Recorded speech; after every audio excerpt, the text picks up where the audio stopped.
Welcome back to ADD Abooze Deep Dive, where we go beyond the music and into the real stories behind the rise, the struggle, and the truth about Abooze. I'm your host, Jennifer Toney. And I'm your resident audio analyst. And today we're diving into something every independent artist, and honestly, like every dreamer, can really relate to. So I want you to imagine walking into a room where 10 people are just blowing air horns right in your face. Oh my God, sounds like a nightmare. Right, it is. Because you don't hear 10 distinct notes, you don't appreciate, the harmonic resonance of the plastic or whatever, you just hear pain. Yeah, your brain just completely shuts down. Exactly, it shuts down the processing of nuance just to protect itself from the assault. And believe it or not, from a pure engineering standpoint, that is exactly what mainstream music has sounded like for the last 10 years. Wow. Modern music has literally never been louder. It is mathematically engineered to be impossible to ignore. But today, we're exploring how one visionary artist, Abooze, is breaking the loudest era in music history, and he's doing it simply by taking things away. It's so fascinating. And before we unpack this massive cultural shift and, the incredible audio science behind it, I want to invite you to take a second to like, subscribe, and join the ADD community. Yeah, please do. We are building a space here for people who want to look past the surface of the industry, and your support really means we can keep bringing you these deep, honest conversations. So hit that subscribe button, drop a comment as you listen, and let's get right into it, because our mission today is to really analyze this fascinating stack of notes we have on the industry's obsession with the loudness war. Yeah, the loudness war. And specifically how Abooze's radical philosophy of intentional silence is redefining the entire future of sonic artistry. It really is a complete paradigm shift. And I mean, to understand the cure here, we have to deeply understand the disease. Right. Because for years now, mainstream music has been trapped in this relentless war of excess. Producers and major labels, they're constantly maximizing tracks to sound overwhelmingly massive on streaming platforms, radio, and especially now social media feeds. Oh, absolutely. The TikTok effect. Exactly. The push is always for, bigger drums, heavier 808 basses, hundreds of vocal layers, and just endless racks of digital effects. It's this fundamental industry belief that more stimulation equals more engagement. Okay, I want to pause right there, actually. Because this is where the conventional wisdom of the industry seems to just hit a brick wall. Yeah. If you talk to an A&R rep today or like a major pop producer, they will tell you straight up that a song has to grab you by the throat in the first 3 seconds or the listener just swipes past it. It's a total arms race for attention. It really is. Oh. But okay, let's unpack this. What actually happens on a technical level when you try to make every single element of a song the loudest thing in the room? Doesn't it just become white noise? That is the core of the issue, yeah. And it really comes down to the mechanics of digital audio. So back in the days of vinyl records, there was an actual physical limitation to how loud a song could be. Like the needle on the record player? Yes. If the mastering engineer cut the bass too loud or pushed the overall volume too high, the physical needle of the player would literally jump out of the groove. Oh, wow. I didn't realize that. Yeah, the music would skip. So the physical medium itself enforced the speed limit on volume. But, when we moved to CDs and eventually digital streaming, that physical limitation just completely disappeared. So it was just a free-for-all? Pretty much. You suddenly had this digital ceiling, which we call 0 dBFS, or decibels relative to full scale. You couldn't go over 0, or the audio would digitally distort. It would clip. But producers realized, wait, we can push everything right up against that ceiling. But wait, how do you push everything up to the ceiling without breaking it? I mean, if the snare drum is the loudest thing in the track, doesn't it hit the ceiling first? That's a great question, and that brings us to the primary weapon of the loudness war, which is the brick wall limiter. Okay, a brick wall limiter. Yeah. Imagine you're looking at a mountain range. The highest peaks are your snare drum hits and your vocal transients, like the hard T and K consonants. Right, the sharp sounds. Exactly. And the deep valleys are the quiet breaths, the subtle reverb tails, the gentle strum of an acoustic guitar. So a limiter acts like a giant buzzsaw. It just chops off the peaks of all the mountains. Oh, I know. Now that the peaks are flattened, you can take the entire landmass and push it upward, closer to the sky, closer to that digital ceiling. Wait, so you're artificially making the quiet parts just as loud as the loud parts? Precisely. You compress the audio so heavily that there is literally zero difference in volume between a whisper and a scream. The industry essentially traded connection for compression. They traded emotion for noise. Yeah, exactly. Yeah. They engineer these tracks so densely because they are just terrified of listeners scrolling past them. They think density is the exact same thing as power. Wait, I'm stuck on this because if streaming platforms like Spotify and Apple Music use audio normalization, meaning they, automatically measure how loud a song is and then turn the extremely loud songs down to a baseline level, why are producers still pushing the volume to the absolute ceiling? Like, shouldn't the loudness war be over? If you squawk your track to make it loud, Spotify's just going to turn your master volume down anyway. That is the tragic irony of modern production, and it's a brilliant catch on your part. You are entirely correct. Streaming platforms use a measurement called LUFS loudness units relative to full scale. Okay, LUFS. Yeah, and Spotify generally targets around minus 14 LUFS.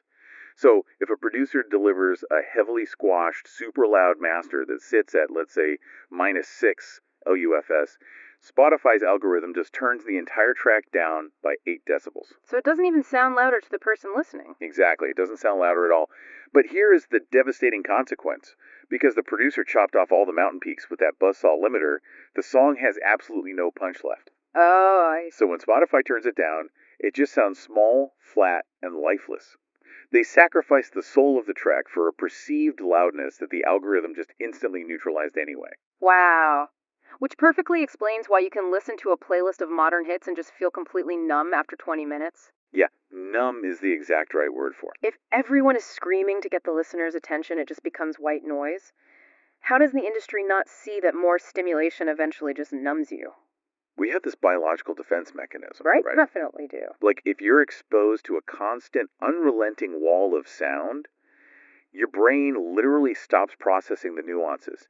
It habituates to the noise, so the music enters your ears, but it never actually registers in your emotional memory. It's actually called ear fatigue, and there's a physical reality to it. Inside your ear, there is a tiny muscle called the tensor tympani. Wait, a muscle inside the ear? Yeah. And when it's subjected to constant, highly compressed, loud noise without any breaks, it physically tenses up to protect your inner ear. Oh my gosh. Your body is physically bracing for impact, and you cannot feel emotional intimacy when your biology is in a defensive crouch. That is wild. In the pursuit of making things harder to ignore, the industry made music incredibly easy to forget. That is such a powerful way to frame it, and that biological reality leads us straight into the first major casualty of all this excess. We're talking about a technical concept that has massive emotional ramifications for the listener. But we're talking about the complete obliteration of dynamic range. Dynamic range. Yeah. If we go back to the mountain range analogy, dynamic range is the distance between the valley floor and the highest peak. In a piece of music, it's the difference between the absolute quietest moment of the song and the absolute loudest climax. So it's like, think of dynamic range like the suspension on a car. Okay, I like that. If you take out the shock absorbers and lower the car so it practically scrapes the pavement, sure, it might look aggressive and flashy sitting in a parking lot, but the second you take it on the highway, you feel every single pebble. Yeah, your teeth rattle. Exactly. It's an exhausting ride. Modern mastering has completely removed the audio suspension. That is a phenomenal analogy. Without that suspension, you lose what audio engineers call transients. Transients. Okay, break that down for us. A transient is the initial high-energy burst of a sound. It's the physical crack of the snare drum before the rattle of the wires. It's the sharp pluck of a guitar string before the note rings out. Right, the attack of the sound. Exactly. When you heavily limit a track, you destroy the transient, so the snare drum doesn't crack anymore. It just sounds like a dull thud against a piece of cardboard. The music literally loses its physical impact. It loses its breathing room. And you can really feel the emotional toll this takes on the audience. When you listen to like a classic 70s soul record or even early 90s hip hop, the music feels like it's happening in a room with you. Yes. You can hear the air around the microphone. Exactly. You heard a room. But when you listen to heavily engineered, aggressive modern pop, it might sound impressive on a tiny smartphone speaker, but it rarely feels intimate. It feels saturated. It feels crowded. And it becomes entirely predictable, because without dynamics, there is no journey. A story needs whispers to draw you in so that the shout actually surprises you. Right. If someone is just shouting at you for 3 minutes straight, there is no narrative arc. It's just a flat line of aggression. Okay, let's talk about frequency masking, because I think this is where the wall of sound really starts to suffocate the listener. Oh, absolutely. Here's where it gets really interesting. It's like living in a house where every single wall is painted blinding neon green. Right. You walk in and it's like, wow, this is intense. It definitely grabs your attention. But you can't actually relax in that room. You can't have a deep conversation. Everything just clashes. To put the neon green room into audio terms, imagine the frequency spectrum of human hearing. From the lowest sub-bass you feel in your chest to the highest cymbal shimmer. In modern production, producers will stack 10 different synthesizers, a massive rolling bass line, thick distorted guitars, and heavily layered backing vocals. Just piling it all on. Exactly. And all of those instruments are fighting for the exact same real estate in the mid-range frequencies. That is frequency masking. They are all painting over each other in neon green. When everything is fighting for space, nothing stands out. Yeah. So the lead vocal, the actual human being telling you the story, gets completely buried under this mud of overproduction. But the audience is incredibly smart, even if they don't know the terminology. I mean, a teenager listening in their bedroom might not know what a transient is or how a brick wall limiter functions, but they feel the exhaustion. They absolutely do. They feel the lack of intimacy. People aren't just craving songs with a catchier hook anymore.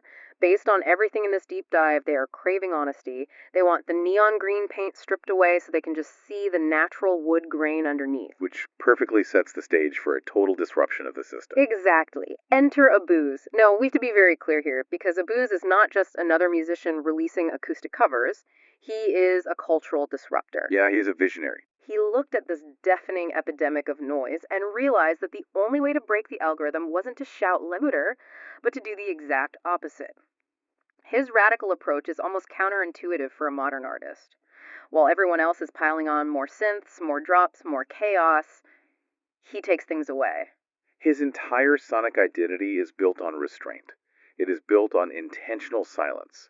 And, we need to understand just how terrifying silence is for most modern music producers. Oh, totally. If you leave an empty space in a track today, the immediate fear is, oh no, the listener is going to get bored and skip to the next video. Exactly. Silence is viewed as a mistake. Because silence is the ultimate vulnerability. What Abooze understands on a profound level is that silence isn't emptiness.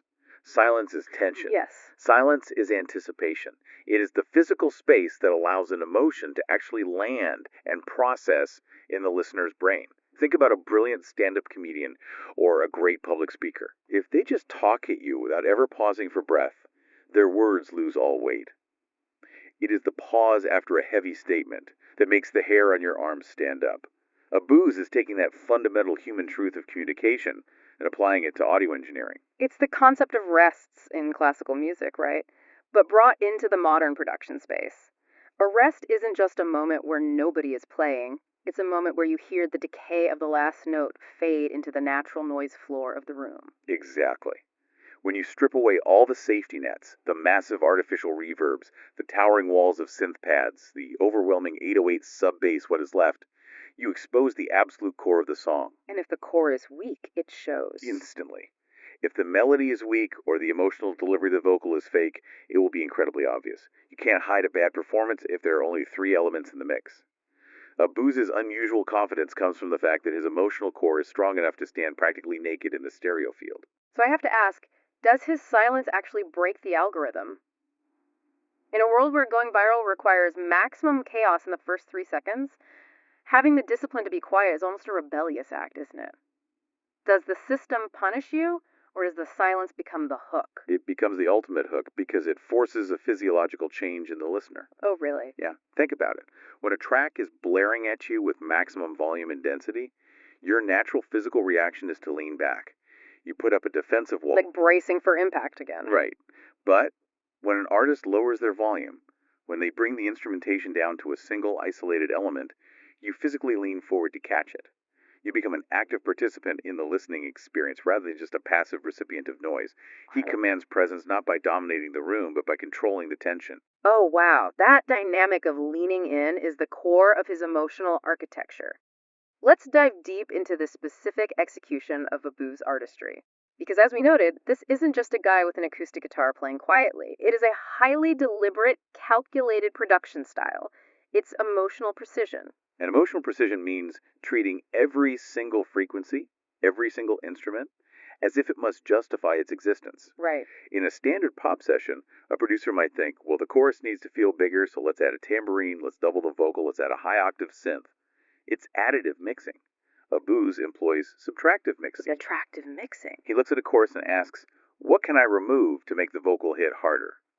If a hi-hat pattern doesn't enhance the emotional truth of the lyric, he mutes it. I want to talk about how he uses EQ equalization to carve out that space. Because when you listen to an Abooze track, the vocal feels like it is sitting right inside your brain. It's incredibly intimate. But that intimacy is achieved through absolute mastery of the frequency spectrum and what we call the proximity effect. Okay, what's the proximity effect? So, when a vocalist gets incredibly close to a high-quality microphone and sings quietly, the microphone naturally boosts the low-mid frequencies of their voice. It creates this warm, rich, incredibly close sound. It's literally the sound of someone whispering a secret right in your ear. But in a normal pop song, that whisper would instantly get swallowed up by the bass guitar and the kick drum, right? Precisely. Which is why Abooze clears out the center channel of the mix. In audio engineering, you have height, which is the frequencies from low to high.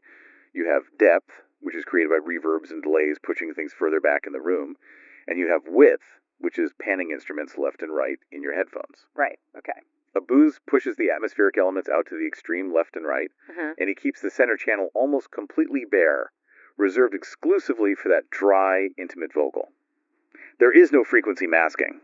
He isn't trying to prove how much can be added to the stereo field. He's proving how much can be felt. That is so key. We see producers all the time trying to prove how clever they are. They want other producers to hear their track and say, wow, how did he weave those 50 layers together? But the listener doesn't care about the producer's ego. Not at all. The listener forgets the catchy snare roll. They forget the complex synth patch. But they never, ever forget the feeling of being understood. And achieving that requires incredible artistic discipline. Think about the concept of the drop in modern electronic or pop music. The massive build-up, the snare roll getting faster and faster, and then the explosion of sound. Right, everyone waits for the drop. Exactly. What Abooze does is the anti-drop. He builds the tension, he creates the expectation of this massive explosion, and then at the very climax of the song, he mutes the bass. He strips the track down to just a haunting vocal and a single chord. Oh, wow. It completely pulls the rug out from under you emotionally. The sheer gravity of that sudden empty space hits 10 times harder than a wall of distorted bass ever could. It's exactly like architecture. It's like he isn't just producing tracks, he's building emotional architecture. Like when you walk into a beautifully designed, massive cathedral, it is not the stone walls that take your breath away. It is the vast, echoing, empty space between the walls that creates the feeling of awe. That's a beautiful way to put it. The stone architecture exists solely to frame the empty space. Every pause, every stripped back instrumental, every carefully chosen vocal layer, it all serves a meaning. In his production, Abooze is framing the silence. He builds the walls just to show you the power of the room inside. And in a world drowning in overstimulation, that kind of architectural discipline is nothing short of revolutionary. It demands reflection. It creates mood. You cannot casually consume an Abooze track while scrolling through a feed.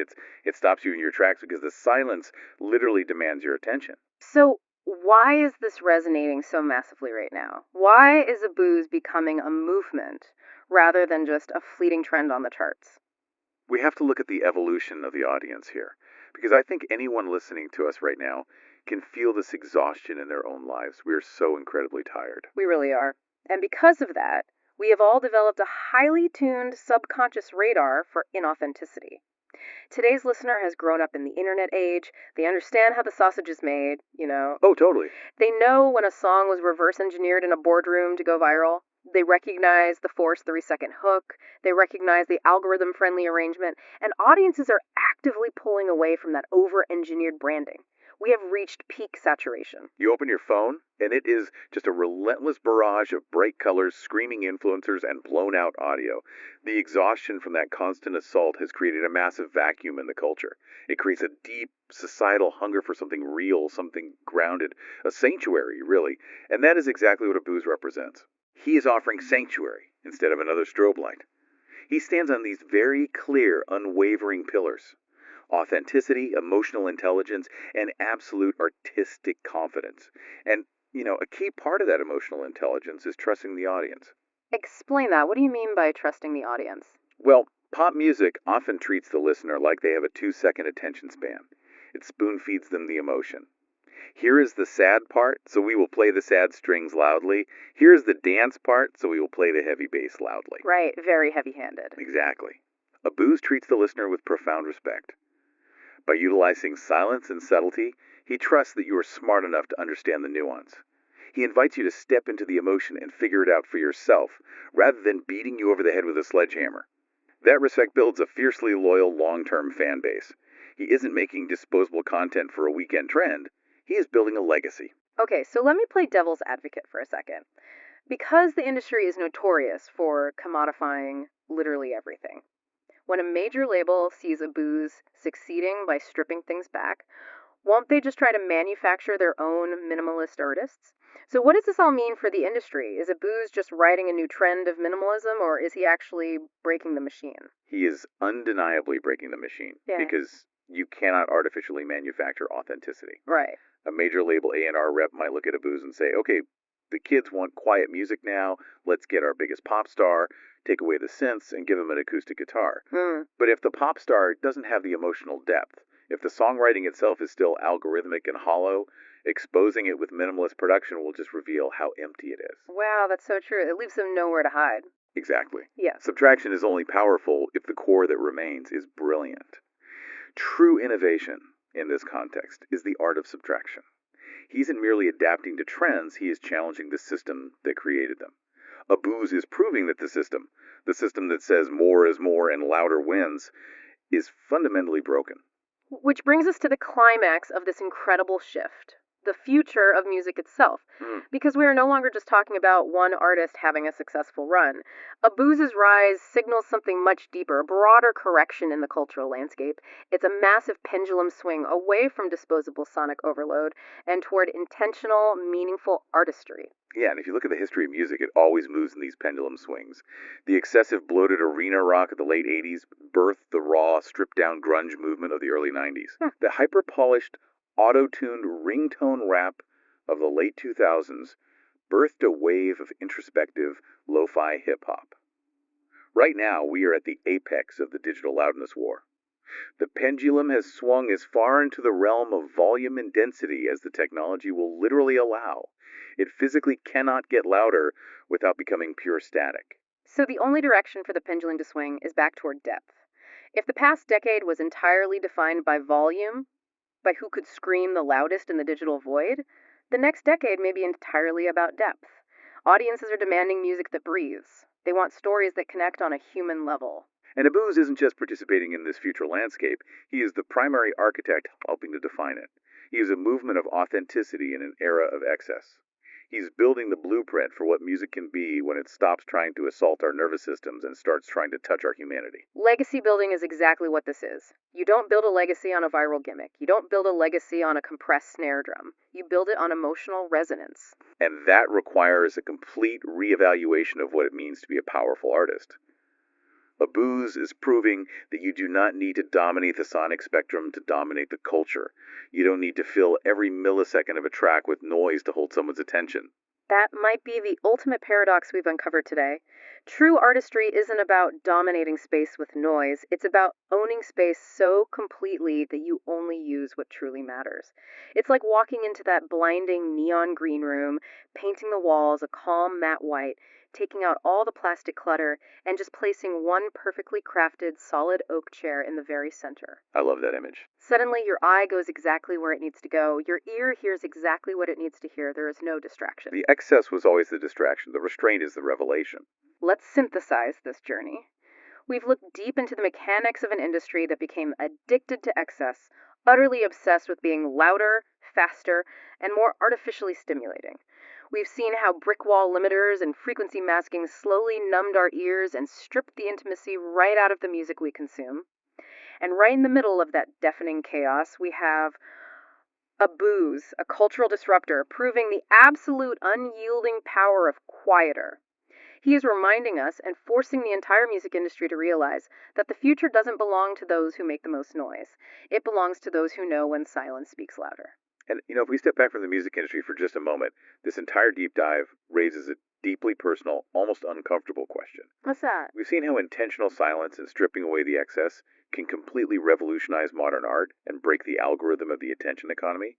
But what might happen if we applied that exact same Abooze philosophy of ruthless emotional editing to our own overstimulated lives? Oh, wow. In a world constantly screaming for your attention, blasting you with notifications, endless feeds, and societal pressure, what noise are you holding on to that you need to finally mute?